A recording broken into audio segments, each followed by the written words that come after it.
Ada Boone stood in Gideon Marsh's kitchen with a letter in her hand that she could not read, and Ada finally told him the thing she had hidden from every person she had ever known. "I have to tell you something before this goes any further, Mr. Marsh," Ada said, and her voice was shaking. "And when I tell you, I expect you will want to send me back, and I will not blame you one bit." Ada looked down at the letter in her hand, the one that had come for her that morning, the one she had been carrying around all day pretending she had already read. "I cannot read, not one word, not this letter, not a sign in town, not the hymnal at church, not my own name if you wrote it down for me. I never learned. And a man of your standing cannot have a wife who cannot read. I will shame you in town, in front of everyone, the first time somebody hands me a thing to read and I cannot do it. So there, now you know. Now you can send me home." Ada Boone was 28 years old, and Ada had been ashamed of this one thing for as long as she could remember. Ada had spent her whole life hiding it, covering for it, pretending, dreading the moment someone would find her out.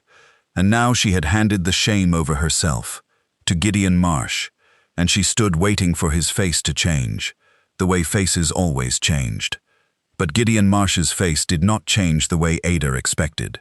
Gideon looked at Ada, and Gideon looked at the letter shaking in her hand, and then Gideon Marsh said, quietly, "Well, is that all? Ada, I have got a whole shelf of books in the next room that I have read 100 times each, because there is no one in this house to read them to. You cannot read. All right. Then every night, by the lamp, I will read to you instead. And I will tell you plainly, that sounds to me less like a burden and more like the best offer anyone has made me in years." Ada Boone stood very still, because that was not how it went. When you handed someone your worst shame, they took it and they used it, or they pitied you, or they turned cold. They did not stand in their kitchen and call it the best offer in years. Ada did not know what to do with a man who did that, so she did not soften. She had learned too well what came after kindness. I want you to understand what Ada was really afraid of, because it was bigger than words on a page. Ada had spent 28 years being made to feel that not reading made her less than the children who went to school while she worked, less than the husband who read everything for her, less than every person in every town who could glance at a sign and know a thing she could not. Ada did not just carry a thing she could not do. Ada carried a lifetime of being made small for it. And a person who has been made small that long does not get made tall again by one kind sentence in a kitchen. So this is the story of a woman who hid the thing she was most ashamed of her whole life, and a man who took that very thing and turned it into the warmest hour of their days, one lamplit evening at a time. It is the story of how the shame Ada Boone had buried since childhood became, in the end, the best hour she knew. Remember the letter in her hand, the one she could not read, and remember Gideon's shelf of books read 100 times with no one to read them to. Both of those come back before we are through, and so does that lamp. To understand Ada Boone's shame, you have to know why she never learned her letters, because it was not for want of a mind. So let me tell you, Ada was born the eldest girl in a poor family in a hard part of Missouri, and Ada went to work before she went to school, because in a poor family the eldest girl works, and there was no help for it. Ada minded the little ones, while her mother took in wash. Ada was in the fields and the kitchen from the time she was 6, and by the time there might have been a moment for school, there were younger children who needed the schooling more, or so it was decided. And Ada was needed at home, and the years went by, and the door to letters simply never opened for Ada Boone. It was not that Ada was slow. Ada had a quick, sharp mind, and a memory like a steel trap, and she could reckon sums in her head faster than most, and she could remember a thing said to her once, word for word, years later. But letters on a page stayed locked to her, and the older she got, the more impossible it became to admit she could not read, and so Ada learned instead to hide it, which is a skill of its own, and a wearying one. Ada married young, a decent man named Samuel Boone, who could read and write, and for the years of that marriage, Ada's secret was safe, because Samuel did all the reading. Samuel read the letters and the contracts and the signs, and Ada let the world believe she simply preferred to let her husband handle the papers, the way some wives did.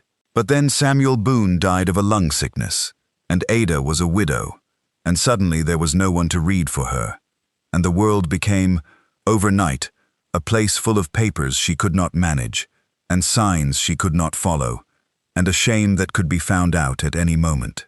There was one shame in particular that Ada carried. When Samuel was dying, at the very end, he had written Ada a letter, to be read after he was gone.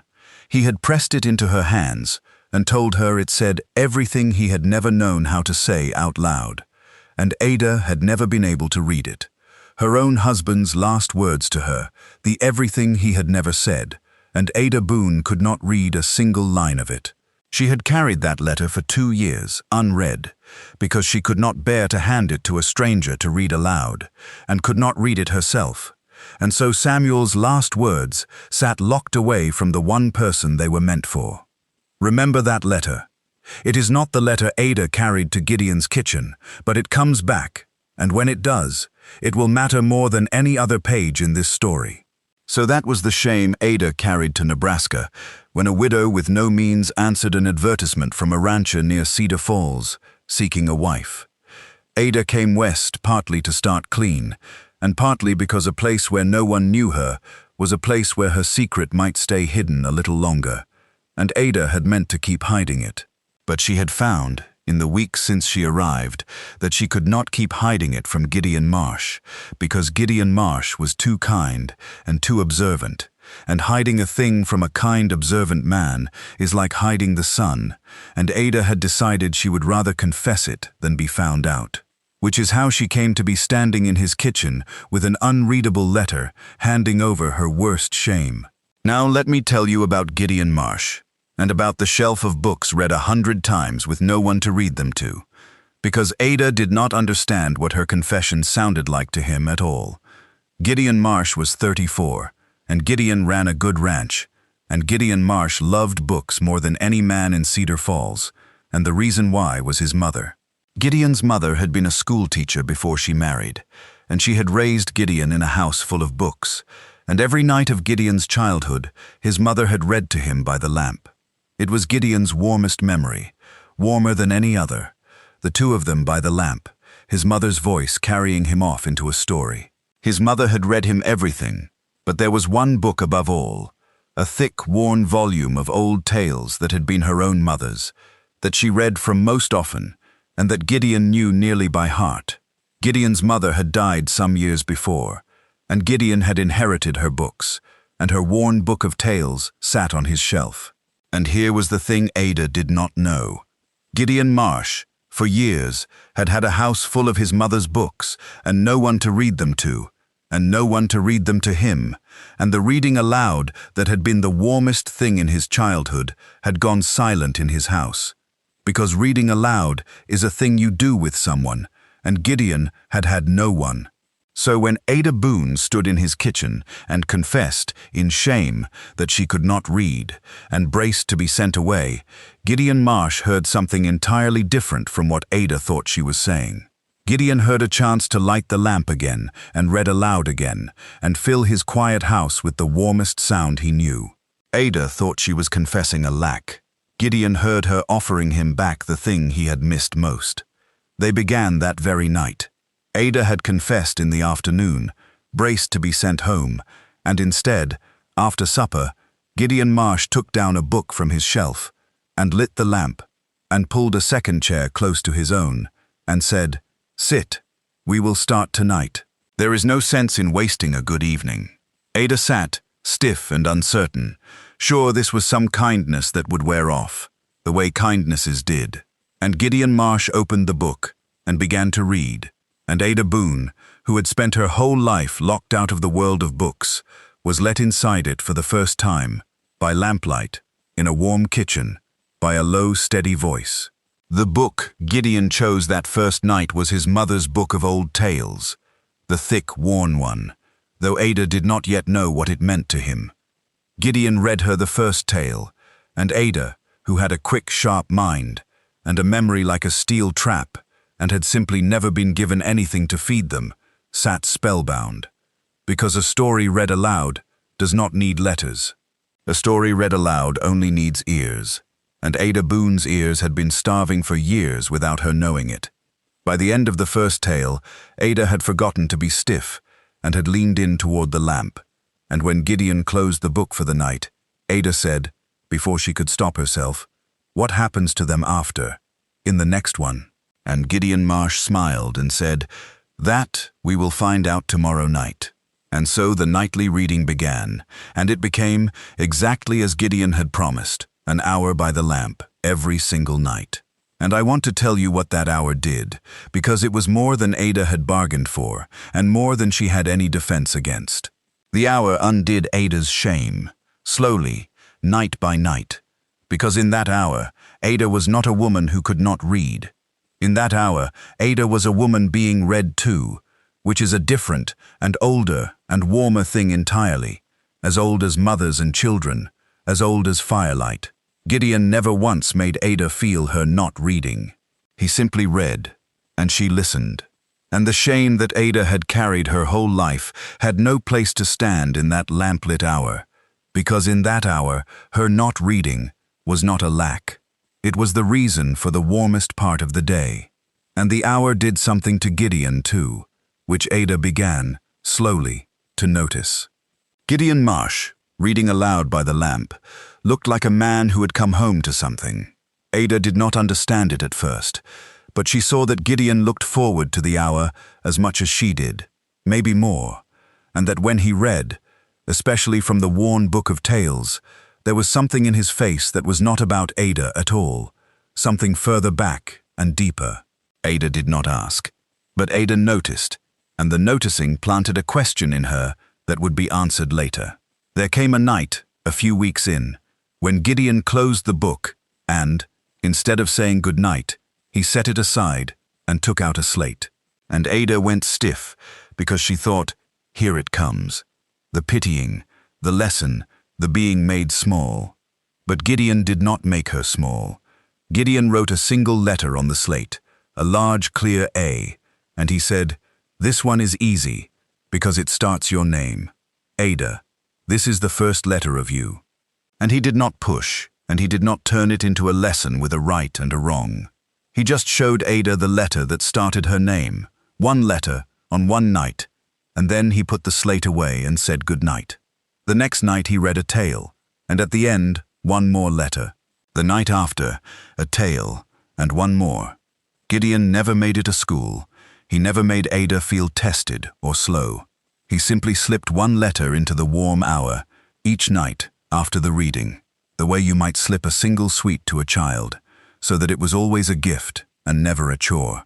And Ada Boone, with her quick, sharp mind and her steel-trap memory, began one letter a night by lamplight at 28 years old, to learn her letters at last, and to learn them without shame, because Gideon had built the learning inside the warmest hour of her day, where shame could not follow. Ada would not let herself hope, of course. Not yet. That was Ada's long habit, the same as it had been the widow Meg Doyle's in another of these stories, though the two women never met. Ada kept waiting for the hour to be taken away, for Gideon to tire of it, for the kindness to run out the way kindness always had. She kept her heart as guarded as she kept her secret, but the hour did not stop. Night after night, the lamp was lit, the book was opened, the low voice read, and one letter was learned. And slowly, against Ada's every defense, the guarded heart began to lean toward the lamp, the same way her body did. What Ada did not tell Gideon, in those weeks, was that she had begun to keep Samuel's letter, the unread one, her dead husband's last words, in the pocket of her apron. She had carried it in her trunk for 2 years, unread and locked away. Now she carried it close, in her pocket, because for the first time in 2 years, Ada Boone had begun to believe that a day might come when she could read it herself. She did not tell Gideon that. She was not ready. But she carried the letter close, and every letter she learned by the lamp she measured, secretly, against the day she might finally read the everything her Samuel had never known how to say. The thing Ada had feared her whole life happened on a Sunday in town, and it happened in front of everyone, exactly the way she had always dreaded. It was at the church social after the Sunday service. The women of Cedar Falls had put together a thing where each woman read aloud a favorite verse, or a short passage, a small genteel entertainment, the kind of thing respectable women did. And one of the women, a Mrs. Tull, who had never much liked that a newcomer had married one of the county's good bachelors, turned to Ada Boone in front of the whole gathering and held out a book and said, "Sweet as poison, Ada dear, you must read us your favorite. We are all so curious what a woman like you would choose." And Ada Boone stood there with the book in her hands and the whole church social watching, and Ada could not read a word of it. And there was no husband beside her to cover for her, and there was no hiding, and the old lifelong terror rose up and closed her throat. The silence stretched. Mrs. Tull's smile widened, because Mrs. Tull, it turned out, had suspected and had arranged this on purpose to expose the newcomer in front of everyone. Ada's face burned. The book shook in her hands. It was every nightmare Ada had ever had, made real, in front of the whole town.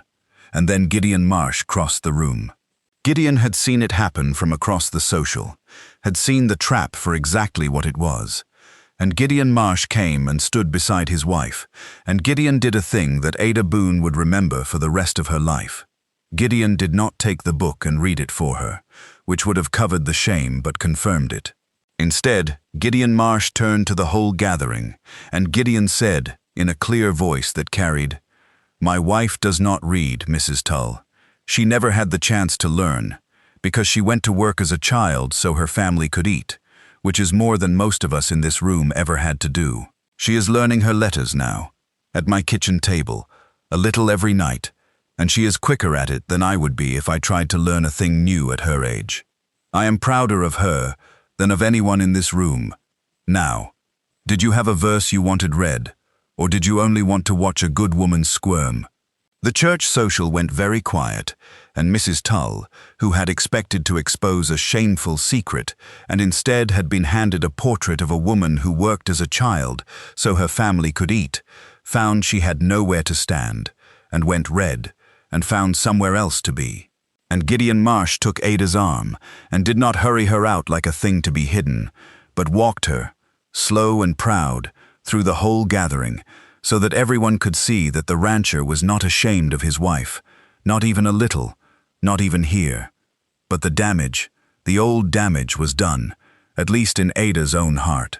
Because for all Gideon's grace, Ada had still stood in front of the whole town, unable to read, the exact nightmare she had carried her whole life, and something in her broke under it. And that night, Ada Boone made a decision out of the oldest, deepest part of her shame. Ada decided she had to leave Gideon Marsh, not because he had failed her, because he had not. Because Ada had watched him stand up in front of the whole town and defend a wife who could not read, and Ada had decided that a man that good should not have to keep doing that, should not have to keep spending his own standing to cover her lack, and that the truly loving thing, the truly unselfish thing, was to take her shame and remove it from his life. So that night, after the house was quiet, Ada Boone packed her small trunk, the way she had once packed to come west, and she meant to be gone before the lamp-lit hour could weaken her resolve. And it was Samuel's letter, of all things, that stopped her, because as Ada packed, the unread letter fell from her apron pocket onto the floor, her dead husband's last words, carried unread for 2 years, and Ada Boone bent to pick it up, and she looked at it, and she realized, standing there with her trunk half-packed, that she had learned, over these weeks by the lamp, enough letters to make out a few of the words. Not all of them, but some. And Ada sat down on the floor by her half-packed trunk, and by the low light, she began, for the first time in 2 years, to read her husband's last letter to her, slowly, painfully, letter by letter, word by hard-won word. She could not read all of it, but she read enough.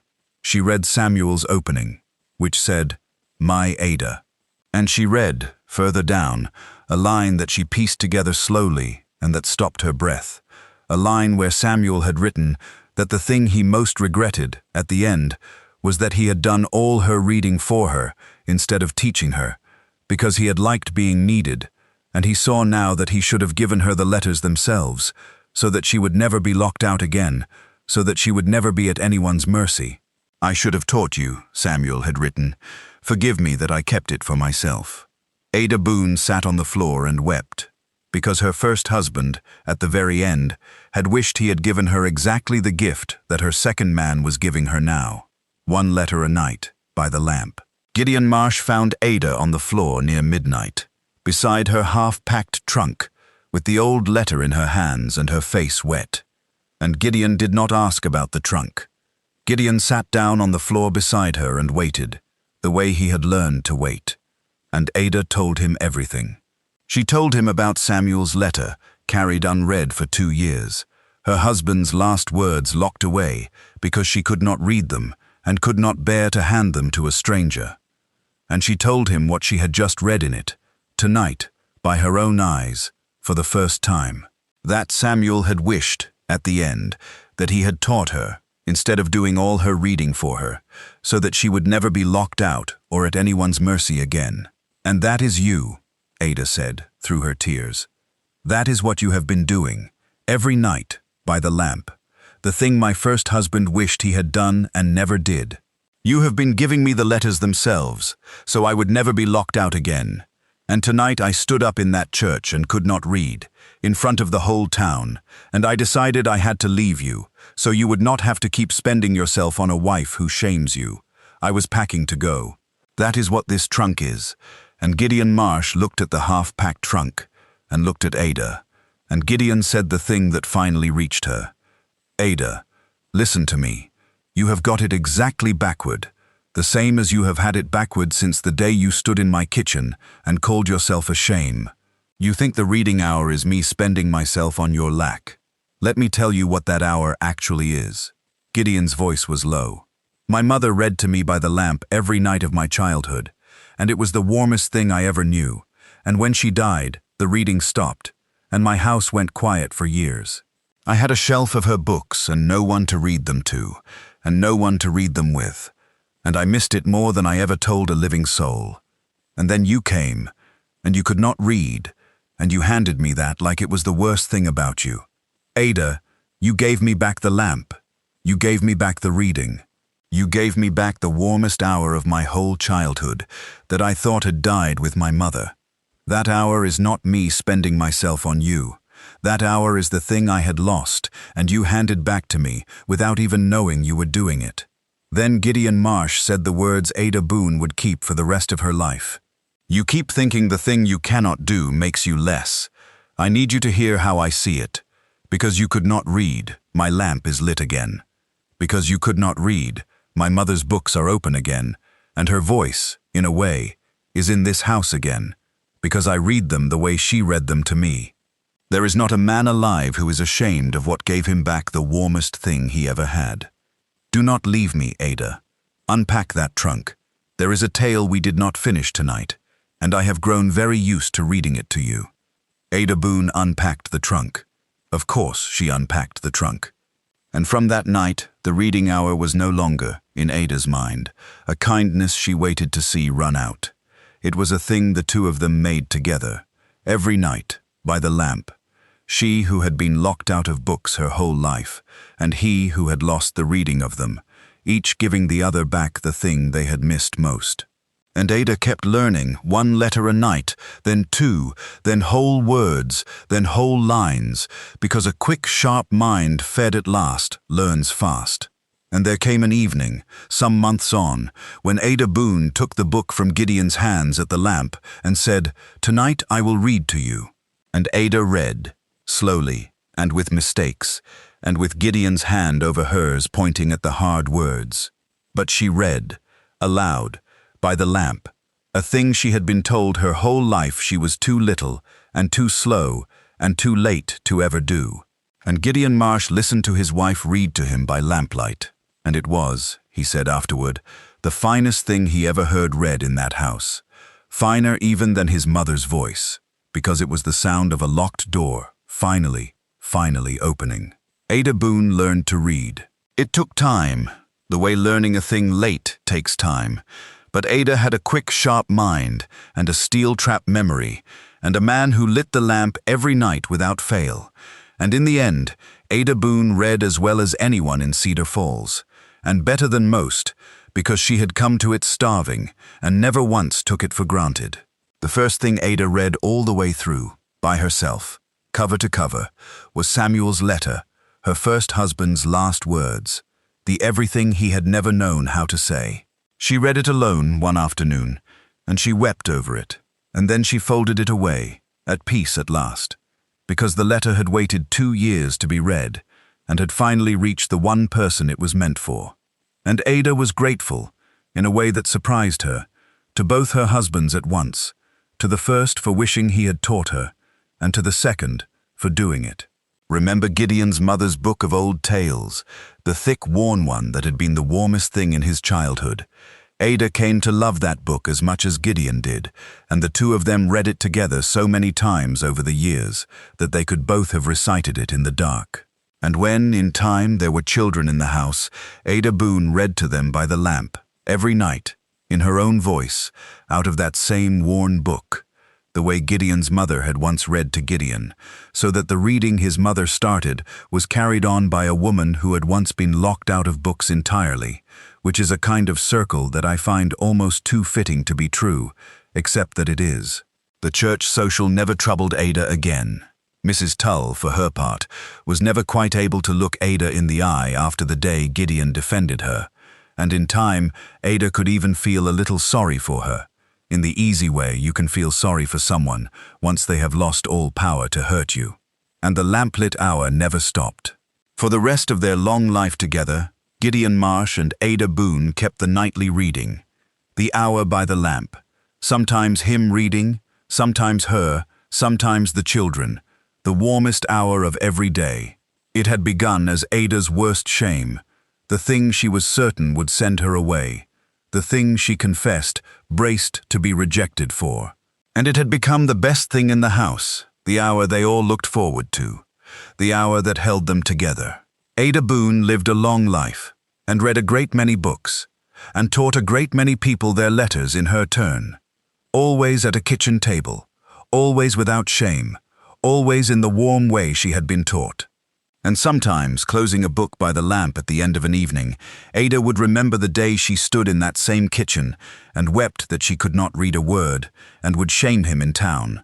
And she would remember what Gideon answered, the words that turned her whole life around. Then every night I'll read to you instead.